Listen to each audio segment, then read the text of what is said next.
हाँ बच्चों, एग्जाम्स कोई भी हो, प्रॉफिट एंड लॉस से रिलेटेड इस प्रकार का सवाल एग्जाम्स में पक्का आता है। क्या दिया गया है यहाँ पर? आपको दे रखा है 24 आमों का क्रय मूल्य है 30 आमों के विक्रय मूल्य के बराबर है, तो आपको प्रतिशत लाभ यानी आपको बताना है। तो आप क्या करेंगे? सबसे पहला काम, सबसे पहले वस्तु का क्रय मूल्य लिखेंगे, फिर आप विक्रय मूल्य लिखेंगे, और पहले वस्तु और फिर आप दर लिखेंगे।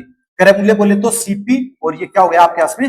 एसपी। अब देखिए यहाँ पर क्रय मूल्य वस्तु कितनी है? 24 वस्तु है, तो 24, और विक्रय मूल्य वस्तु कितनी है? 30।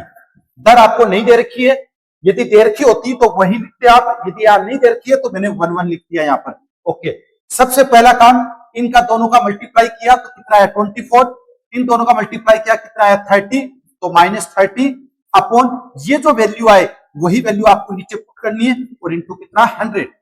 अब 24 माइनस 30 कितना हो गया? -6/30 इंटू 100।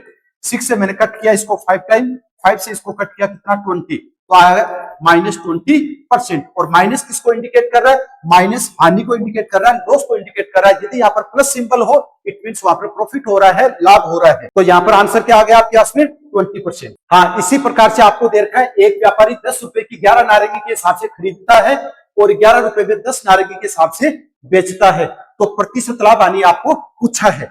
तो सबसे पहला काम क्या करेंगे? अभी मैंने आपको बताया है, सबसे पहले आप क्रय मूल्य लिखेंगे, फिर आप विक्रय मूल्य लिखेंगे। ये वस्तु आ गई आपके पास में, और ये दर। यहां पर देखिए आप क्रय मूल्य में दर कितनी है? 10, और वस्तु कितनी है? 11।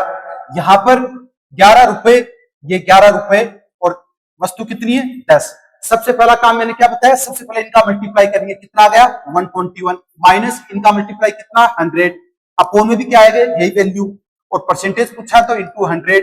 अब 100 से 100 कट हो गया, 121 माइनस 100 कितना हो गया? 21%, और प्लस वैल्यू आ रही है, इट मींस 21% क्या हो गया आपके पास में? प्रॉफिट हो गया आपके पास में।